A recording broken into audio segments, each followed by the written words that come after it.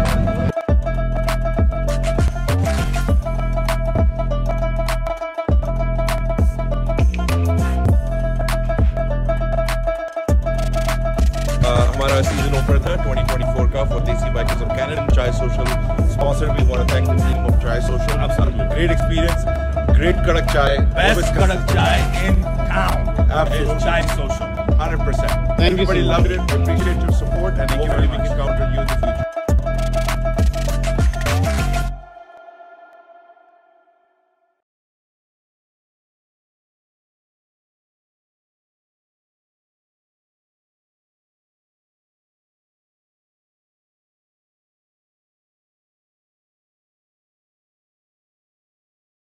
Taxi electronics اور appliances, جہاں آپ کی تمام الیکٹرانکس اور اپلائنسز کی ضروریات پوری ہوں گی۔ ہمارے پاس آپ کو ہر ٹاپ برانڈ موجود ملے گا، چاہے وہ ورلپول ہو یا ایل جی، سیمسنگ ہو یا جنرل الیکٹرکس، ہم ان سب کے آتھرائز ڈیلر ہیں۔ آئیے اور ہم سے 5 اسٹار خدمت کا لطف اٹھائیے۔ ہم آپ کو تمام اپلائنسز سب سے بہتر اور سستے داموں پر فراہم کریں گے، یہ ہماری گارنٹی ہے۔ وزٹ آور ویب سائٹ www.dixieelectronics.ca یا پھر ہمیں کال کیجیے 905 905-625-5900. At Dixie Electronics and Appliances, we sell quality and موجود ملے گا. چاہے وہ Whirlpool ہو یا LG, Samsung ہو یا General Electrics, ہم ان سب کے آتھرائزڈ ڈیلر ہیں. آئیے اور ہم سے 5 اسٹار خدمت کا لطف اٹھائیے. ہم آپ کو تمام اپلائنسز سب سے بہتر اور سستے داموں پر فراہم کریں گے. یہ ہماری گارنٹی ہے. وزٹ آور ویب سائٹ پر فراہم کریں گے. یہ ہماری گارنٹی ہے. وزٹ آور ویب سائٹ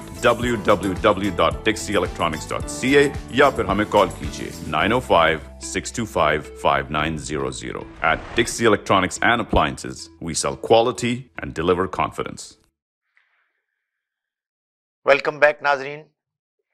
میں وقفے سے پہلے ایمانیات پر گفتگو کر رہا تھا اور میں یہ گزارش کر رہا تھا کہ ایمان ان حقائق کو ماننے کا نام ہے کہ جو اگرچہ کہ ریالٹیز ہیں، حقائق ہیں، مگر وہ نظر نہیں آتے.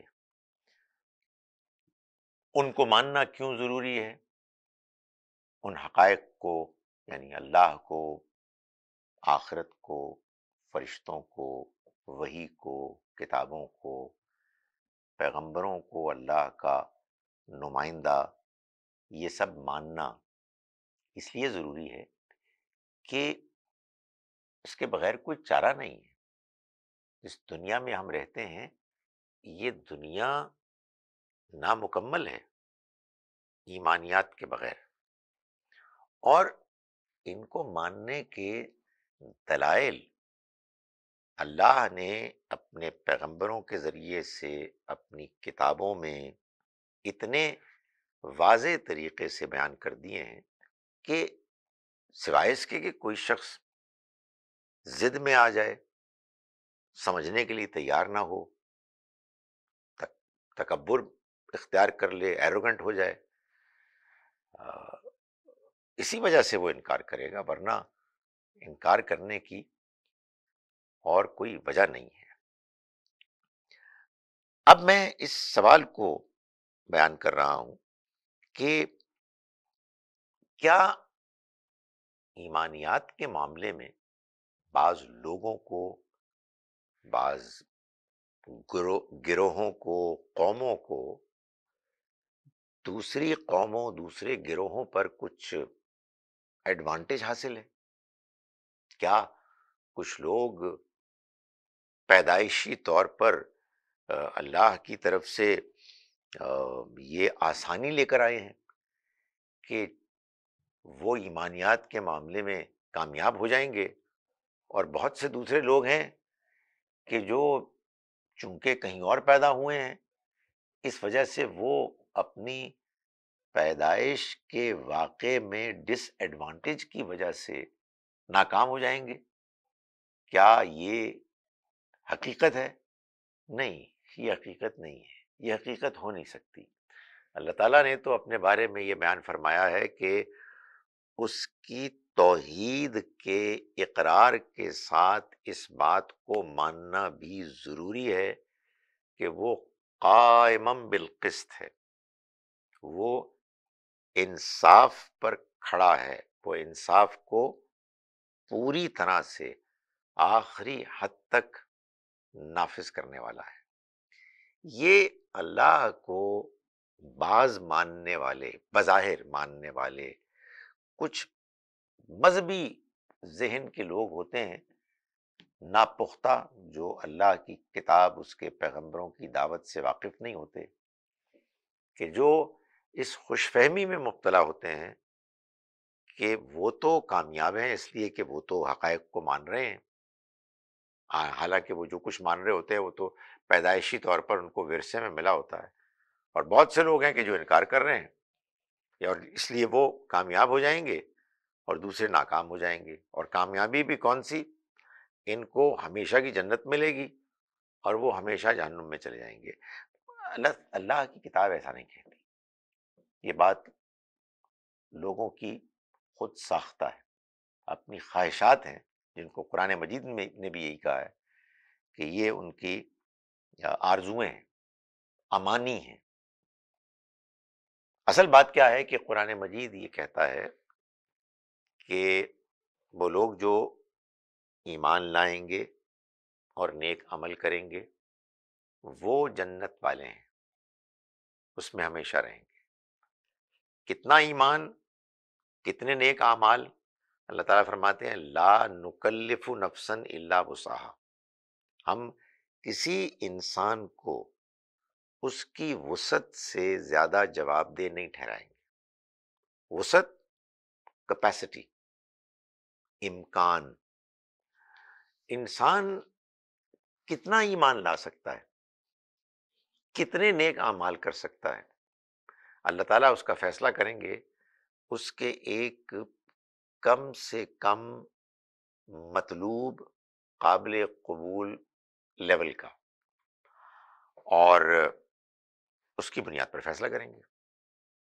تو یہ جو امکان ہے کہ کوئی شخص کس حد تک کتنا ایمان لا سکتا ہے اور کس حد تک کتنے نیک اعمال کر سکتا ہے، اس کا فیصلہ تو اللہ ہی کرے گا، لیکن یہ فیصلہ دو باتوں پر مشتمل ہوگا، دو معاملات کے بارے میں اللہ کے حتمی واضح انصاف پر مبنی فیصلے پر مبنی ہوگا۔ ایک، انسان کے اندر اللہ کی دی ہوئی صلاحیت، اس کی شخصیت میں امکانات۔ انسان اپنی صلاحیتوں کے لحاظ سے مختلف ہوتے ہیں، اللہ کو معلوم ہے کہ کسی کی شخصیت میں باتوں کے ماننے کا کتنا امکان ہے، کس حد تک ہے، اور کس میں زیادہ ہے کس میں کم ہے۔ اور دوسرا، انسان کے فرد کے حالات، اس کا ماحول، ان دونوں کی بنیاد پر یہ چیز طے ہوگی کہ کسی کی وسعت، کسی کا پوٹینشل کتنا ہے، اور اگر کسی نے اپنی وسعت اپنے پوٹینشل کے لحاظ سے اللہ کے ہاں طے شدہ ایک کم سے کم معیار اچیو کیا ہوگا ایمان اور نیک اعمال کے معاملے میں، وہ جنت میں جائے گا۔ یہ سورہ اعراف کی آیت نمبر 42 ہے۔ یہ جو ایمان ہے یہ عمل کے ساتھ کیوں بیان ہوتا ہے؟ ایمان لائے وہ لوگ جو ایمان لائے، جنہوں نے ایک عمل کیے، اور وہ عمل بھی عمل صالح ہے۔ عمل صالح کا مطلب ہوتا ہے بالکل درست، مناسب، صحیح، اپروپریٹ، یعنی انسان سے وہ عمل مطلوب ہے کہ جو اس کے لیے بالکل مناسب موضوع ہے، یعنی انسان اپنے آپ جانتا ہے، جیسے کہ ہم نے اس کو ڈسکس کیا اخلاقیات کے معاملے میں، اور پھر دین اس کو جیسے پیش کیا جاتا ہے اس کے معاملے میں، کہ وہ کتنا عمل کر سکتا ہے۔ اس کا تعلق ایمان سے کیا ہے؟ اس کا تعلق ایمان سے یہ ہے کہ اگر ایک انسان دیانتدار ہے اور وہ اللہ کو مانتا ہے، وہ آخرت کو مانتا ہے، وہ پیغمبروں کو، ان کی تعلیمات کو مانتا ہے، تو پھر لازماً اس کا اثر اس کے عمل پر ہوگا۔ یہ ممکن نہیں ہے کہ انسان ایمان والا ہو اور وہ نیک عمل نہ کرے۔ انسان اگر برائی کرے گا، اور انسان سے برائی ہو سکتی ہے، تو اس کا ایمان اس کو مائل کرے گا کہ وہ توبہ کرے، وہ اپنی اصلاح کرے۔ یہ نہیں ہو سکتا کہ ایک شخص ایمان کے ساتھ زندگی گزارے اور اس کا عمل برا ہو۔ اللہ تعالیٰ نے چنانچہ یہ فرمایا کہ جب انسان کوئی بڑا گناہ کرتا ہے تو اس کے بعد وہ اگر توبہ کرتا ہے تو اس کے بعد ایمان لاتا ہے، اس لیے کہ اللہ موجود ہے، یہ ایک انسان مان رہا ہے، وہ اسے دیکھ رہا ہے، وہ اس کے ہاں جواب دہ ہوگا، آخرت میں حساب کتاب ہوگا، جنت جہنم کا فیصلہ انسان کے دنیا کی کارکردگی کی بنیاد پر ہوگا۔ پیغمبر یہ یاد دہانی کرانے آئے یہ سب کچھ انسان جانتا ہے، اور جاننے کے باوجود مستقل مسلسل برائی کرتا ہے، یہ نہیں ہو سکتا۔